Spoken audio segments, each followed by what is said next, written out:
En el episodio de hoy vamos a hablar de la regla número 5, no permitas que tus hijos hagan cosas que detestes. Hoy me acompaña Jorge Velarde Rosso.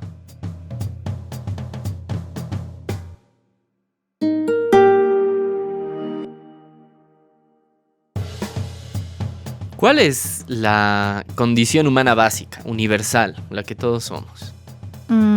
¿Hijos? Ser hijos, pues claro. O sea, no es necesario que seamos padres, no es necesario que seamos abuelos o tíos o hermanos, pero todos, absolutamente todos los seres humanos somos hijos, ¿no? No voy a decir hijos de alguien porque por la práctica cultural parece que sonará feo, pero siempre somos hijos, pues, ¿no?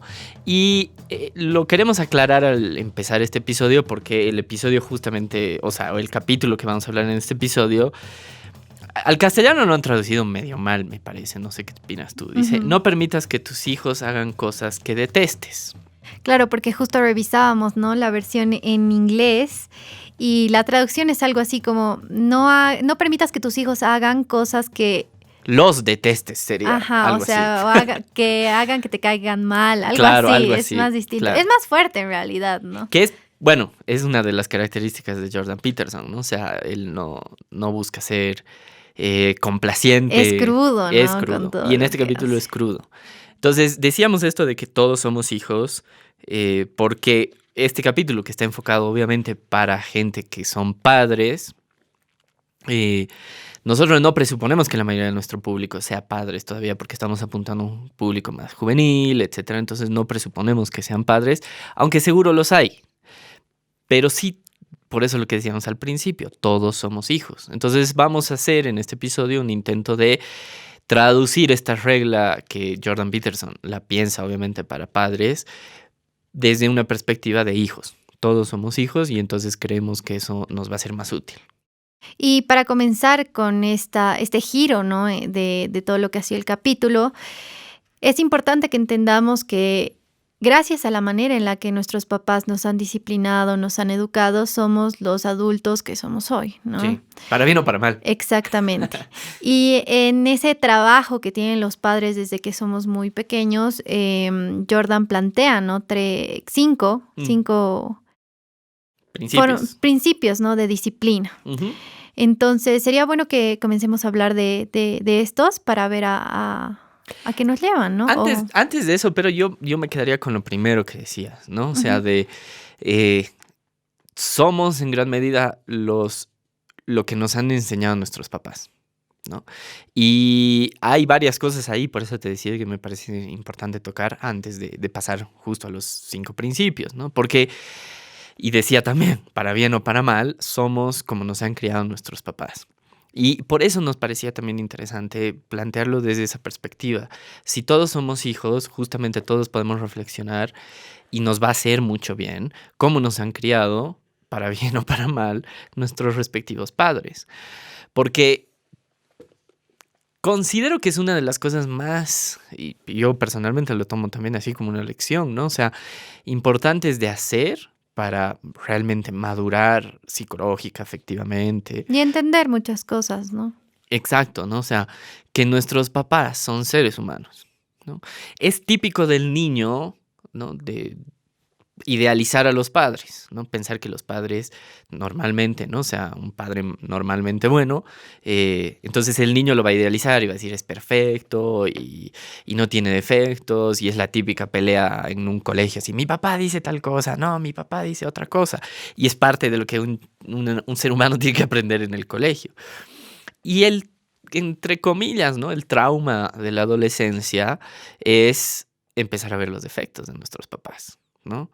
Empezar a darnos cuenta que sus reglas son arbitrarias en algunos casos. Entonces es la típica discusión con el adolescente y su padre, ¿no? O sea, mientras estés debajo de mi techo tienes que cumplir mis reglas. Y ya el adolescente tiene la suficiente capacidad para darse cuenta que quizá la regla es un poco arbitraria, ¿no? Está jalando simplemente una costumbre que el mismo padre no sabe por qué.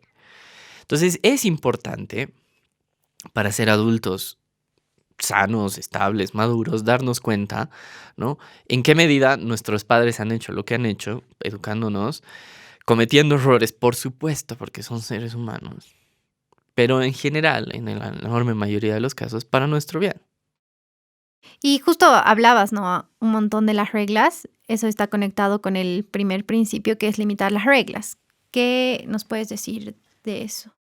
Bueno, en ese sentido es no solo un consejo para los padres, ¿no? Yo creo que aquí y acá hay un buen elemento para un negocio, un emprendimiento, Hasta para tú, como ser persona. pero hasta para una relación en pareja Sí, también, ¿no? O sea, totalmente. limitar las reglas en el sentido de decir, no pretendas que las relaciones interpersonales, es decir, con otras personas, sean eh, un poco a lo Sheldon Cooper, digamos, ¿no? O sea, que más o menos literal, o sea, la caricaturización de eso es que tiene un contrato de convivencia con Leonard, ¿no? O sea, su compañero de departamento. Ujú. La vida no es así, pues, ¿no? O sea, limitar las reglas a, mira, estas 4 cosas me molestan, porfa, no las hagas. Por poner un ejemplo, en una relación de pareja, en una relación de amistad, eh, en el mismo trabajo, si tienes un emprendimiento, ¿no? Qué sé yo, todas esas cosas, yo creo que esta regla justamente se aplica a muchas cosas porque volvemos a lo que decíamos al principio, todos somos hijos o todos hemos sido hijos, ¿no? O bueno, en el fondo siempre vamos a ser hijos. Ujú. Y entonces es importante reconocer esta característica universal del ser humano. Claro, a veces muchas reglas entorpecen todo, ¿no? Entonces es importante tenerlas claras, básicas, entendibles, más aún si son niños, ¿no? Sobre todo. Y, y ahora que toques el tema de los niños, justo te iba a preguntar, ¿por qué hay que poner reglas? Porque mucha gente piensa, me parece equivocadamente, que la libertad es justamente no tener reglas. Y si bien es la tentación, de nuevo, del adolescente, la realidad muestra que la libertad implica, o sea, necesita reglas, necesita límites. Totalmente. Yo creo que Jordan lo pone de una manera súper cruda y él decía, necesitamos que nos disciplinen, que nos eduquen tener reglas porque somos estúpidos. O sea, literal Sí, lo sí, pone sí, sí. así, ¿no? Y es la realidad, o sea, no nacemos sabiendo cosas. Es parte de aprender y gracias a esas reglas nosotros vamos creciendo y desenvolviéndonos, No, ¿no? y aquí hay un punto que a mí me parecía súper importante, digamos, tocar, ¿no? O sea, porque, bueno, te imaginarás, para mí es súper interesante, porque él cita justamente a un filósofo muy famoso que yo creo que mucha gente lo tiene en más estima de la que se debería, que es Jean-Jacques Rousseau, ¿no? Justamente, ¿no? O sea, uno de los filósofos de la Ilustración francesa más importantes, de los inspiradores de la Revolución Francesa y del terror jacobino de la Revolución Francesa.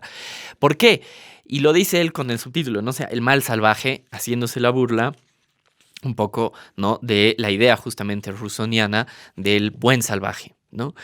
Ta- No sé cómo será en otros países de Latinoamérica, pero yo me acuerdo todavía y sé que sigue habiendo porque, o sea, me acuerdo de cuando yo era alumno y después como profesor, ¿no? Nos enseñan esta idea, ¿no? Rousseau enseñaba que el hombre es bueno por naturaleza, pero la sociedad lo corrompe. No sé, insisto, si en otras partes lo enseñan así desde el colegio. Y te piden, ¿no? Así a los 12, 13, 14 años que escribas un ensayo. ¿Qué opinas? Y obviamente, pues que le preguntes a un mocoso de esa edad si piensa que Rousseau tiene razón, por supuesto que va a pensar que tiene razón. Porque, insisto, es muy adolescente creer que yo soy bueno por naturaleza y el resto me corrompe, ¿no? La sociedad nos corrompe. Pero eso es súper pernicioso por lo que tú has dicho. Y No somos animalitos. Necesitamos aprender a ser humanos, entre comillas. Y Jordan, como habíamos hablado en capítulos anteriores, no es que solamente estudia desde su profesión, ¿no? Que es un psiquiatra clínico, sino ha profundizado un montón y ha tratado de probar esto a través de la ciencia. Y él explica que biológicamente los niños nacen con ciertas actitudes que o sea, ya las tiene adentro. Entonces, no, o sea, hay cosas que hay que ir ordenando, acomodando. Creo que también esa es otra parte importante de las reglas. O sea, nos tenemos que amoldar, ¿no? Obvio. Pero fíjate, me imagino que todos tenemos la experiencia de quizá hasta el recuerdo, ¿no? No le enseñas a un niño a portarse mal En realidad es lo contrario, le enseñas a portarse bien. O sea, naturalmente el niño se va a portar mal en el sentido de, y esto es lo que lo dice bien explícitamente, ¿no? O sea, y todos lo hemos hecho, va a probar los límites, ¿no? De los propios padres, ¿no? O sea, ¿hasta dónde me vas a dejar comportarme, ¿no? O sea, ¿qué me vas a permitir y qué no me vas a permitir? Y por eso digo, es natural que el niño sea malcriado en el sentido, el típico juego justamente de niño es tira el juguete, la primera vez piensas que sin querer le pasas y lo vuelve a tirar. Le vuelves a pasar y lo vuelve a tirar. Es como que justamente esos son momentos donde no tiene ni un año y está jugando justamente a ser rebelde, malcriado, por decirlo así. Y es chocante, ¿no? Porque, o sea, ahora que lo hablamos así, yo siempre he pensado que los niños son súper adorables y súper lindos, pero cuando te das cuenta que por llamar la atención tienen muchas intenciones por detrás, te provocan, quieren testear hasta dónde llegas, ya estamos hablando de otra cosa, ¿no? Que no está mal, no es nada raro, no es así. Es que ese es el punto, no está mal y no es raro porque es el estado de desarrollo natural del humano, ¿no? Si no me equivoco, Freud justamente llamaba, no me acuerdo hasta qué edad, pero a los niños el perverso polimorfo, justamente con esa lógica. O sea, está mal educado y va a encontrar distintas maneras, por eso lo de polimorfo, ¿no? O sea, de manifestarlo. Y justamente la responsabilidad que tienen los padres es de civilizarlo, es decir, enseñarle a comportarse en sociedad. No porque, y esto es parte de la cuestión que quería reflexionar, por eso te decía antes de ver las reglas, me parece importante tocar el tema de Rousseau. No porque la sociedad nos corrompa y la sociedad sea eminentemente mala, porque además lo menciona él, eso pone el problema, ¿no? A las personas que piensan así, eso pone el problema siempre fuera de la persona. No te haces responsable. Exacto, yo no soy responsable de ser impaciente o yo no soy responsable de ser renegón, el problema es la sociedad, ¿no? Porque nos impone estos moldes culturales que son artificiales, ¿no? Y la naturaleza debería ser que todos seamos lo que tú has dicho, ¿no? Como niños inocentes y buenos y perfectos. Y no es cierto. Porque es curioso, lo dice también Jordan Peterson, los niños que nos gustan son los niños que son socialmente funcionales. Todos tenemos la experiencia también, me imagino, de estar en un restaurante o en un lugar público y que hay un chiquito malcriado o chiquita, ¿no? Que no se sabe comportar y está gritando y hace un berrinche, no sé qué, y de hecho así empieza el capítulo. Uh-huh. Y todos los adultos, o sea, a ese chiquito, claro, no vas a ver y decir, ay, qué lindo niño, sino dices, a ver, esos padres que callen a su hijo, o sea, que justamente lo que piensas es que aprendan a educarlo porque que haga eso en su casa, pero no en un espacio público. Entonces, me parecía importante tocar este punto porque, y no en vano también hacía estas referencias, ¿no? O sea, para los que nos escuchan, ¿no? Y les gustan estas cosas. Rousseau es un filósofo que ha tenido, por supuesto, una influencia muy fuerte en la historia de la humanidad, pero yo estoy del lado de los que piensa que ha tenido una influencia muy negativa, justamente porque él ha sido uno de los que más ha teorizado esta idea de que los seres humanos somos buenos por naturaleza y que el problema es la sociedad, cuando en realidad no es así, ¿no? No nos enseñan a ser malos, sino justamente nos enseñan a ser buenos. A convivir, ¿no? También con los demás. Pero es que, fíjate, otro ejemplo tonto que pone, ¿no? O sea, le tengo que enseñar, o tengo que aprender, estamos diciendo, porque no lo estamos viendo de la perspectiva del padre, tengo que aprender a compartir mis juguetes. O sea, si no me han enseñado a compartir mis juguetes hasta los 3, 4 años... A los 10 voy a ser un egoísta, a los 15 voy a ser un egoísta, a los 20 voy a ser un egoísta. Claro. Y tiene muchas consecuencias. Puede que parezca una cosa muy chiquitita, pero crece y se agranda, claro, y empeora, ¿no? Nos hablan de un segundo principio que es usa la menor fuerza necesaria. Claro. Eso ya lo vemos en un contexto, ¿no? de disciplinamiento. ¿Cómo lo has entendido tú? A mí me gusta porque... digamos, o sea, plantea un problema que ha desaparecido y que es súper polémico justamente, y cuando preparábamos, digamos, las ideas, estábamos ahí debatiendo un poco, ¿no? O sea, es en qué medida los padres tienen que usar fuerza con sus hijos, ¿no? Por supuesto que generacionalmente estamos de acuerdo de que eso, y es lo que dice Jordan Peterson, tienen que ser la mínima necesaria, ¿no? No estamos en la época de nuestros abuelos, digamos, donde era mucho más natural darle un cocacho, un golpe, un sopapo o la famosa chancleta de la mamá, digamos, ¿no? O sea, eso como que cada vez se ha ido perdiendo. Pero Jordan Peterson lo que nos quiere hacer pensar es, eh, en algunos casos y con algunos niños es necesario usar cierto tipo de fuerza porque naturalmente son más rebeldes, naturalmente son más agresivos. Porque eso también es súper importante. No hay reglas, pues, o sea, cada ser humano es único desde que nace. Entonces los padres tienen que saber adaptarse y seguramente si tenemos hermanos, sabemos que lo que ha funcionado con uno no ha funcionado con el hermano, ¿no? Y el lugar, entre comillas, ¿no? O sea, en el sentido de decir, no es lo mismo ser el hijo mayor que ser el último y ser el segundo y el tercero, si es que hay así varios hermanos. O sea, todas esas dinámicas internas de una familia hacen que Jordan Peterson diga, cuando tengas que usar la fuerza, no temas usar la fuerza, que no es pegar. Claro, pero por ejemplo, como yo lo he podido interpretar y lo que me ha gustado de esto es que él no lo plantea como una justificación o un uso de fuerza mayor, por ejemplo, sino que te plantea que este principio de usa la menor fuerza necesaria es ir por etapas. Justo antes de este principio él planteaba, ¿no? Si encuentras a un niño escandaloso y ves que no se calma al decirle que no, puedes ya pasar al segundo paso, que es agarrarlo del hombro y decirle ya, cálmate, y así, por etapas, ¿no? Igual él plantea que un golpe en la mano con un dedo, así Claro, literal súper dice un simple, dedo, así literal, como si fuera así, ¿no?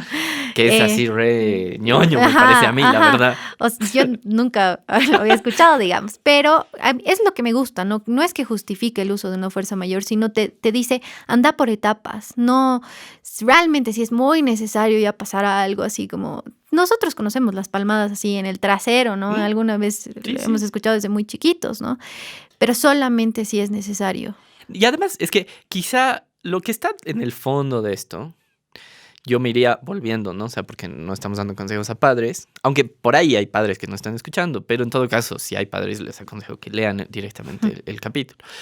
Pero quizá tiene que ver con, volviendo a plantearlo, ¿no? Desde el lado de los hijos, es date cuenta que cuando tus papás te han corregido, cuando nuestros papás nos corrigen, es por nuestro bien. Y de hecho pone ejemplos bien bonitos, ¿no? O sea, de hijos de amigos, etcétera, que cuando los han corregido en sus hábitos de dormir o en sus hábitos de comer. Y esto es súper importante. Y es cierto. Instintivamente agradecemos y en el fondo eso ayuda a afianzar el cariño cuando alguien nos corrige. Ujú. Cuando nos corrigen bien, obviamente, ¿no? Porque justamente quien te quiere, ya lo hemos visto en otros episodios, te va a corregir y te va a decir, eso que estás haciendo no está bien. Ya sea por las convenciones sociales de cada cultura en la que vivamos, o ya sea por tu propio bien. No está bien que hagas eso. Y eso es siempre cariño.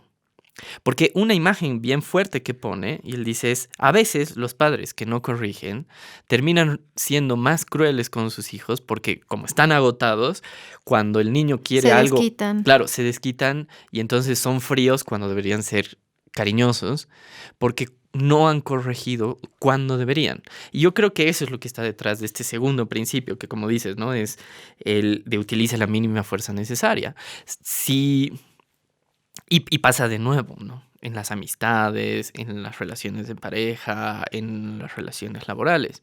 Por supuesto que en algunos casos tendrás que reprender, tendrás que reprimir, tendrás que hacer algo para que la otra persona se corrija. Que, insisto, se puede seguir leyendo. Utiliza la fuerza mínima necesaria. Y yo creo que también todo está mucho en las formas. Él cuando contaba que corregía a muchos niños, Mm, lo cuenta de una manera súper divertida, ¿no? O claro, sea, y primero agota todas las buenas maneras y se queda en las buenas maneras porque lo logra, porque es persistente con esas buenas maneras, ¿no?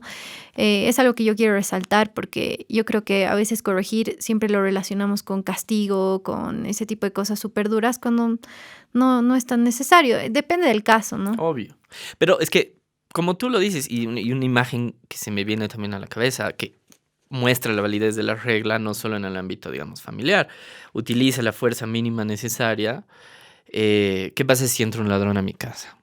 No me voy a poner a charlar con él, Ujú. ¿no? Tendré que, y de hecho pone el ejemplo justamente de eso, ¿no? Aunque no dice ladrón, creo que dice borracho, ¿no? O sea, la, en este en este progresivo, digamos, uso de la fuerza, dice, primero tratarás de hablar. Por eso se me ocurre resaltar un poquito. Dice, si se entra un ladrón, no le voy a decir, reflexiona sobre tu vida, qué haces robando. Tendré que defenderme inmediatamente, ¿no?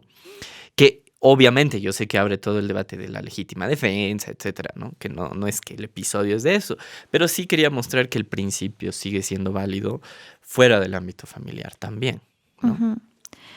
El tercer principio hablaba específicamente sobre que los papás tienen que ser dos.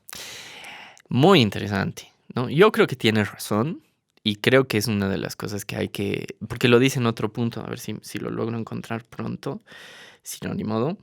Eh, no, es importante recordar por qué la sociedad tiene ciertas reglas o ciertas tradiciones. De nuevo, es muy de adolescente decir, esas son cosas de viejos, de otra generación. Ha pasado desde que el mundo es mundo, por supuesto, por eso hemos salido de las cavernas y ahora estamos con celulares, ¿no? Por supuesto. Pero también es importante que las nuevas generaciones progresivamente, tú y yo finalmente, vayamos entendiendo cada vez más por qué hay ciertas reglas. Porque cuando vayas descubriendo, son menos arbitrarias de lo que piensas. O sea, de nuevo, ¿no? Parece muy... Voy a parecer un disco rayado, pero es muy de adolescente creer que todas las reglas de la sociedad son absurdas y que cada generación más o menos tendría que crear el mundo desde cero. Porque si fuera así, esto es lo interesante, no habríamos salido nunca de las cavernas. Si cada generación tendría que estar aprendiendo desde cero, seguiríamos matándonos entre nosotros. Algo importante aclarar es justo algo que Jordan menciona, y es que esto no quiere decir que hay que ser crueles con las madres O padres solteras o solteros. padres solteros, porque sabemos que muchos están luchando con coraje y que muchos han salido o muchas han salido de situaciones de violencia, ¿no? Pero sí habla de lo que para él sería ideal, ¿no? No, y además es que volvía, por eso decía, quizá no me he alargado un poco, pero la idea de que hay una razón por la que una familia, lo voy a decir así a propósito, tradicional es mejor que una mamá o papá soltero, no es porque la mamá o el papá soltero sean malos. En muchos casos, como tú dices, son hasta mejores. Lo que quiere mostrar aquí es que es un trabajo de equipo, ¿no? Y justamente lo que dice, y no se va a una cuestión así de romantizar, ¿no? Para nada, eso es lo interesante de su argumento, ¿no? De Jordan Peterson. Dice, es mejor que sean equipo porque así la otra persona te puede corregir. O cuando tú estés cansado, la otra persona se puede hacer cargo y tú no vas a descargar en el niño, ¿no? Tu cansancio, tu frustración. Para eso está la pareja, ¿no? A mí me parece bien interesante esa lógica, por eso te decía, ¿no? Hay una razón para afirmar, ¿no? Lo que dice Jordan Peterson y que a mí me parece que tiene razón en eso, ¿no? O sea, eh, es nomás mejor crecer con una mamá y un papá. Y conectando con el tema del rol de los padres, el cuarto principio habla de que los progenitores tendrían que entender la propia capacidad que tienen de ser duros, vengativos, arrogantes, rencorosos. Y esto lo conecta con que son muy pocos realmente los padres que se proponen ser malos padres, Mm, ¿no? Pero también creo que es importante porque realmente con eso tú sabes tus límites y tú también tienes que tener límites como padre, yo creo, para corregir, para tus actitudes y todo, porque repercutes en la vida de tu hijo hasta que crecen, ¿no? obvio. Entonces, ¿cómo lo ves tú? ¿Qué nos puedes decir de este O principio? sea, lo has dicho bien, ¿no? No creo que ningún ser humano normal se plantee ser mal padre. Pero es cierto que hay muchos malos padres. Y malas prácticas de crianza, eso igual dice, Claro, ¿no? claro. ¿No? Y por eso llama la atención y volvemos a esto, a este trauma del adolescente que te decía, ¿no? Que es, tenemos que reconocer que nuestros padres son seres humanos, pues, ¿no?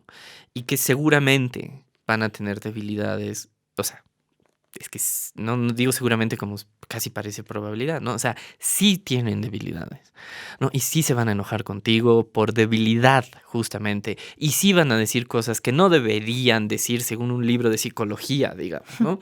Pero es que es serio, o sea, porque yo he estudiado un par de años psicología y en muchas clases te decían, ¿no? O sea, ay, esto está mal, que los papás hagan eso. Y de verdad me parece con el tiempo un error incluso de los mismos docentes, porque no es sano pensar que los padres tendrían que ser perfectos. No Mm, hay manual para ser padres. Y por eso esta cuarta regla que le estamos tratando de reconvertir en este caso es, date cuenta que tus papás tienen también sus errores y que van a hacer cosas que te van a lastimar, justamente porque te quieren y los quieres, porque donde hay más cariño hay más probabilidad justamente de lastimar. Pero Irónicamente. es que no es tan irónico, pues justamente.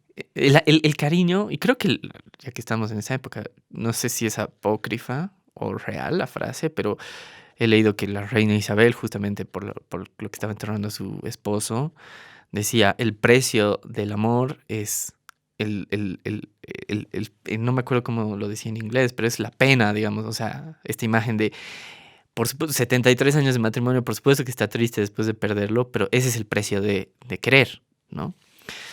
Entonces siempre la gente que más nos quiere y más queremos es la que más nos va a lastimar, porque la gente, no sé, justo cuando veníamos como mini anécdotas, ¿no? O sea, un taxista así se ha puesto a insultarme, ¿no? ¿Te acuerdas? Y ¿qué me importa? Pues no sé ni quién es. Si las mismas frases me las hubiera dicho un amigo o mi papá o una persona, por supuesto que me hubiera dolido. Quizá, y justo ahí vendría mi punto. No dejes que ese dolor te haga cerrarte a esta cosa tan real de que tus papás son seres humanos. Aprende a darte cuenta de eso y a perdonarlos, pues.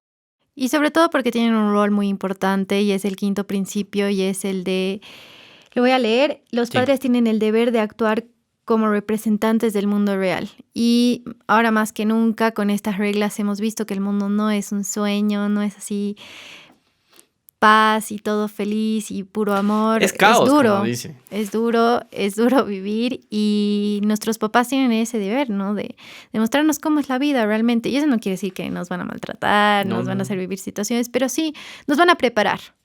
Y fíjate, ¿no? De nuevo, conectando con esto que decía, ¿no? O sea, aprende a ver positivamente la educación que tus papás te hayan dado.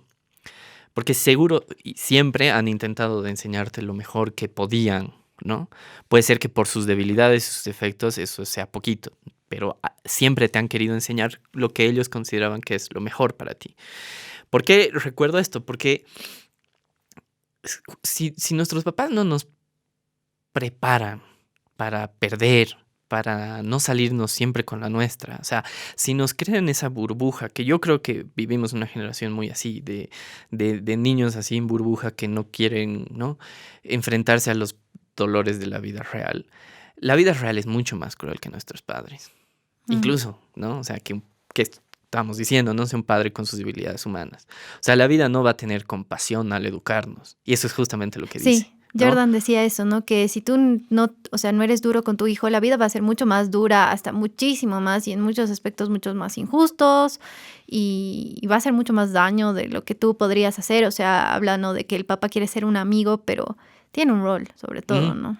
No, y ahí está pues justamente esta cuestión, o sea, viéndolo de esta perspectiva como hemos intentado, ¿no? O sea, de cuando tus papás te han corregido, cuando tus papás te han